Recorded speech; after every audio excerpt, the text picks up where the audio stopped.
I'm Vince Mayone, Region President for Atlantic City Electric, and I welcome you to Atlantic City Electric's headquarters here in Mays Landing, New Jersey. You're standing in front of our training center and a lot of our new hirees into our alignment program. So in addition to seeing the hiring training, obviously you'll learn a little bit more about the merger with Exelon this past March and the benefits that the state of New Jersey, what it brings to the state of New Jersey and also the southern New Jersey economy and our customers. I'd like to thank everyone for taking the time out of their busy schedule to be here today. Obviously, we have many distinguished guests with us, starting off with the governor of the great state of New Jersey. Governor Christie is here with us. He'll be speaking in a few minutes. And obviously from the state, we also have President Rick Moroz is here from the New Jersey Board of Public Utilities. And also from the county, we're here in Mays Landing in Atlantic County, and we have Mr. Frank Formica, who is the chair of the Atlantic County Board of Chosen Freeholders. And also from Exelon, we have Chris Green to my left here, who's the president and CEO of the Exelon Corporation. Also Bill Von Haney, Senior Executive Vice President and Chief Strategy Officer for Exelon Corporation. Next to him is Dennis O'Brien, who's the Senior Executive Vice President and CEO of all the Exelon utilities. And also from Exelon, Maggie Fitzpatrick, Senior Vice President of Corporate Affairs. Maggie's right there. And then for our Pepco Holdings and Atlantic City Electric organization, we have Dave Velasquez, our new President and CEO of Atlantic City Electric and the other Pepco Holding utilities, next to President Moroz. Also in the audience, we have Ken Parker, Senior Vice President of Government and External Affairs. Ken, where are you at? There he is back there. Also, Mr. Paul Bonney, also Senior Vice President and Deputy Counsel and Legal and Regulatory Affairs. And the folks that made this happen, Clarissa Bayer-Taylor, VP of Corporate Affairs, and Lendell Jones, who made this all happen. And then we also have our two union leaders here, Mr. Jake Bruno, who's the president of the International Brotherhood of Electrical Workers, Local 210. Jake's right there. And also with him is Mr. Charlie Hill, who's a business manager of Local 210. Also with us, I want to recognize some of the agency partners that are here with us. So we have Jim Jacobs from New Jersey Shares is with us. Where's Jim? Jim's out there somewhere. We have Bernadette Blackstock from People for People. And then we have, we're going to have Father Robert Hughes, the Vicar General of Diocese of Camden for Catholic Charities. He unfortunately couldn't be here. He had to make a stop. He had a problem in the emergency room, so I think all is well, though. Kevin Hicks, the Executive Director, tells me the file is all well. Kevin, welcome. And also Maria Della Plane from Affordable Housing Alliance. All right, and again, thanks for all the other invited guests who are also here today. So we're here, we committed more than $6 million in workforce development initiatives here in Southern New Jersey coming from this merger. This investment will fund and expand job training and workforce development efforts, helping us create a stronger workforce of skilled workers who are job ready. If you look behind us, you'll see about a dozen new hires who are training to become electrical linemen to help fill dozens of open union positions. In addition to growing the number of linemen, we're also recruiting and hiring additional people in our outreach groups. Given a significant percentage of our current Atlantic City Electric workforce is nearing retirement, these efforts are timely, necessary, and critical. In addition to making significant investments to grow our workforce, we're also providing $4 million to these low-income customer support. These funds are part of our Helping Hands program, our new minted phrase for this program. We'll be providing to the Affordable Housing Alliance, New Jersey Shares, and the Catholic Charities, and for People Foundation over the next 4 years. Supporting families in need and contributing to workforce development are just two of the areas we are investing more deeply in a result of this merger. It's my pleasure now to introduce our Exelon CEO, Chris Crane, who will share even more examples of the impact we're making in this state for our customers, communities, economies, and employees. Thank you very much, Vince. And I'd like to thank Governor Christie for joining us here today, taking time out of his very busy schedule to help us with the announcement of the benefits of this merger to the residents of the state of New Jersey. I also like to acknowledge Richard Moroz and the representatives of the New Jersey Board of Public Utilities, and thank you for supporting the merger. Vince introduced all the Exelon executives, so I won't go through that again. They have a long list and appreciate everybody being here. But I also want to second my thanks to the agencies that have helped us with the customer outreach efforts. Affordable Housing Alliance, Catholic Charities, New Jersey Shares and People for People Foundation. Exelon continues to deliver on our commitments that we made as part of this recent merger. That means even greater benefits for the communities in New Jersey. We have a major stake in the progress of this state and the community. You can only have a healthy company if you have a healthy community, and we're committed to that. Not just for us, but for everyone who depends on us to deliver safe and reliable power and promote the local development in the area. Exelon is proud to be an economic engine of Southern Jersey. We take that with great pride and commitment. Since Atlantic City Electric joined the Exelon family of companies, we've provided over $62 million in customer bill credits, committed $7.5 million in energy efficiency, and donated more than $500,000 to local nonprofits. With the additional benefits that were approved by the New Jersey Board of Public Utilities back in October, we're providing even more benefits. More than 22 million additional customer rate offsets, an additional $7.5 million in energy efficiency that can have an overall savings of over $300 million future savings. $4 million in low-income customer support will be provided over the next 4 years, in a one-time reduction in the non-generator charge of $16 million in expense, which will flow back to the benefit of the customers. Among our top priorities is to help the communities thrive and provide an economic opportunity to the residents that we serve. Exelon is providing, as Vince said, $6 million in a workforce development initiative to develop and train jobs to help improve the economy and the opportunities within this community. We're behind me. You'll see the examples as were pointed out of not only the people, but the type of equipment that we're investing in to drive the high reliability and resilience of the system. We're a company that meets our commitments. We keep our commitments. We look forward to the ongoing partnership and continue to identify opportunities that we can serve the community in the state of New Jersey. Now it's my pleasure to introduce Governor Christie. Many of us at Exelon have worked with the governor over the years on significant events, from response to Superstorm Sandy or to the merger with Exelon and PHI Holdings. That directly affect the New Jersey customers. As you know, Governor Christie is extremely passionate about the state and the residents of the state. In interactions with us, he has really stressed the importance of communicating with the customer, and he truly has held us accountable on delivering on our promises, and we're happy to oblige. So ladies and gentlemen, please join me in welcoming Governor Christie.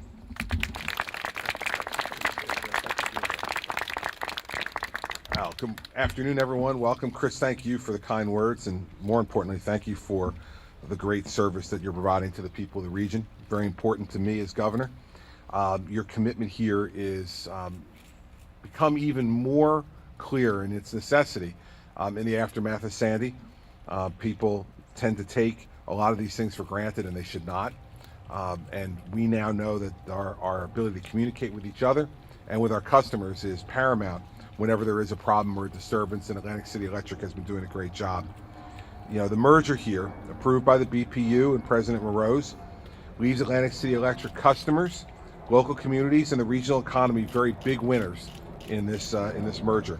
Benefits of the agreement are immense. Chris has talked about some of them. Improved service reliability, increased energy efficiency, reduced rates, and realized savings worth $126 million, which is double the original settlement that was approved in March of 2015. As part of the board's approval of the initial settlement reached by Exelon, Atlantic City Electric, New Jersey Division of the Rate Council, and other parties, a most favored nation clause was included in the settlement to protect the interests of Atlantic City Electric's ratepayers and New Jersey in the event another jurisdiction reached a more lucrative agreement after the merger was approved in New Jersey. Fortunately for the company's ratepayers and the regional economy, a settlement was reached by the D.C. Public Service Commission, resulting in an agreement and BPU board approval of an additional benefit totaling $56.7 million, which brings that total to $126 million. The settlement also will mean millions of dollars will be invested in support of low-income customers, customer energy efficiency improvements, and, as we said, workforce development and training to make sure that we have the men and women on the job who can respond to any crisis that occurs. The benefits to the ratepayers and the Southern New Jersey economy are real and substantial. The customers here at Atlantic City Electric have already received a one-time direct bill credit of $113.16 per customer for a total of $62 million. That's $62 million that Atlantic City Electric customers were able to either spend on goods and services or put towards their savings. Over $22 million in additional customer rate offsets beginning June 1st next year, which means the typical resident will see a bill decrease over $3 per month until the fund is fully used in about 7 or 8 months. The $16 million in one-time avoided rate charges effective June this past year through May of next year means customers will not be receiving a $2 per month increase in rates that were scheduled to be on their bill. And there's good job news for us as well. The agreement not only protects current jobs, but as you can see, Atlantic City Electric is recruiting, hiring, and most importantly, training more than 60 new union employees, some of whom are with us standing behind us today, and the union leaders are here as well, and we appreciate their partnership and their work in making sure that we have the most qualified, well-trained people to deal with the really important issues that we have here in South Jersey. Top of those hires, the company's committing, as Chris said, an additional $6 million to workforce development initiatives. The company also continues its support of the community. Since March, it's already donated over $500,000 to community nonprofits serving New Jersey residents. The number is still growing. In fact, over 4 years, the company will give those nonprofit agencies that were mentioned a total of $4 million for low-income customer support. So these are good things that the Exelon merger with Atlantic City Electric is bringing us, and I think the partnership will only give us more and more benefit as we go into the future, as the company becomes even more aggressive in terms of what they want to do in serving customers here and supporting the community. Makes it truly a win-win for everybody in the state, but most importantly, for the people who are served by this company. I want to say one last thing. These have been incredibly challenging times over the last 7 years in terms of service. And most of the time, the problems with service providing has been outside forces. I have definitely come to be known as the disaster governor. I've had more disaster declarations than any governor in recent history. And it seems like every time there's a hurricane, it seems to take a wrong turn for us and a right turn for somebody else, although the last one was better. Fact is that these are incredibly challenging times. No matter how much you invest in infrastructure, no matter how much you invest in employees, these natural disasters become incredibly challenging. We could not have endured these things and recovered from them as well as we have if it wasn't for our relationship with Vince. The fact is that, each company has a face and a person who is going to be responsible for what's going on in their territory, in their region.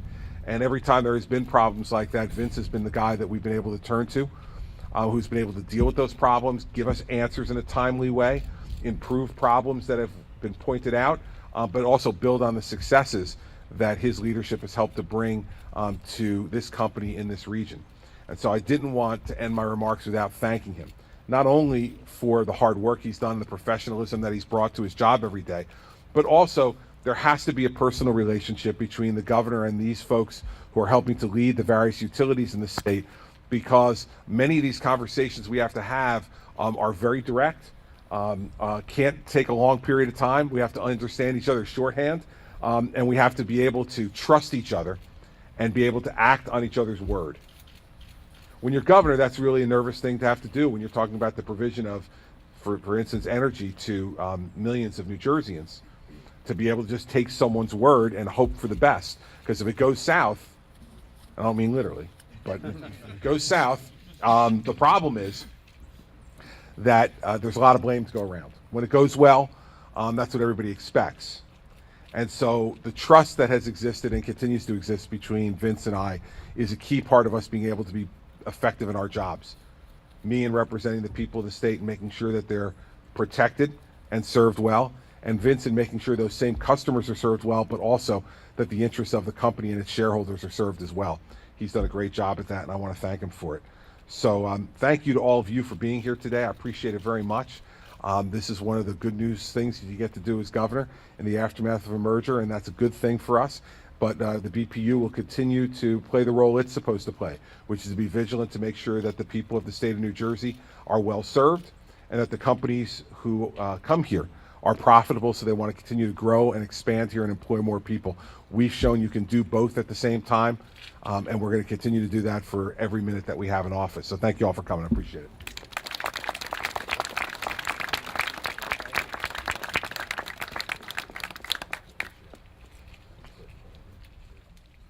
Thank you, Governor. Thank you for the kind words. It's truly been a relationship with this governor the last 7 years. We look forward to one final year with the governor. We wish this term wouldn't end, but unfortunately it must end.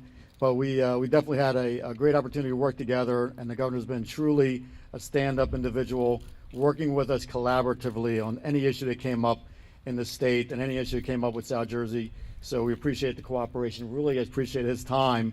His time is very valuable, and him take the time out just to come in and have this press conference with us has really been really appreciated by us and all the leadership of the organization.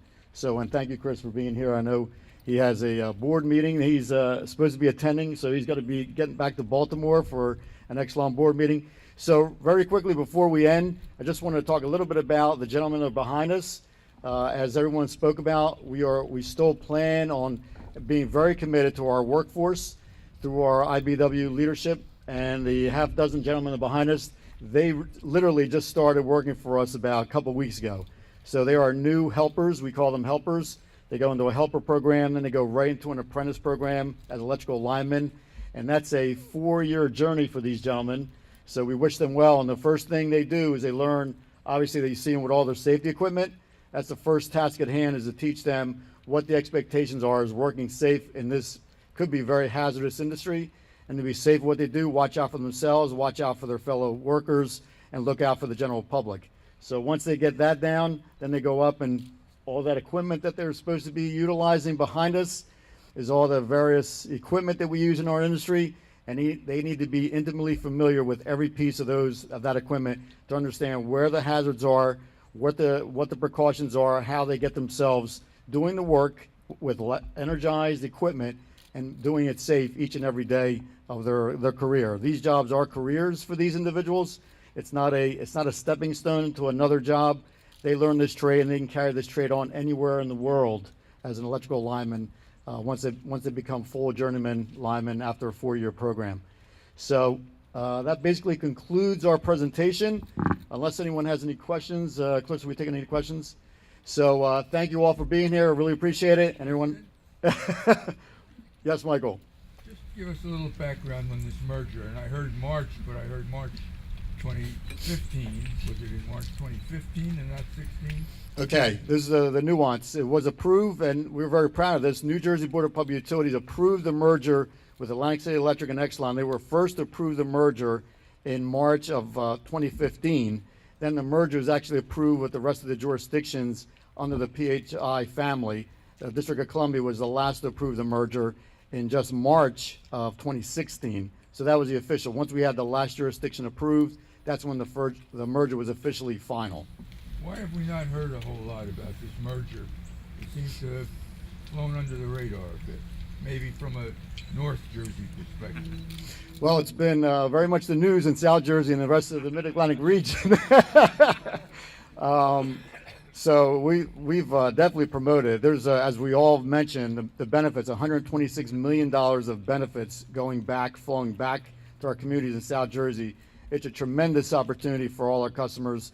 The value that the Exelon family brings, the size, the commitment they have to our customers, our community, it's unprecedented. And I'm just really proud to still be a part of this organization and just learn from the leaders that are behind me on what it takes to really look after our customers and our communities and our employees. So it's a great organization.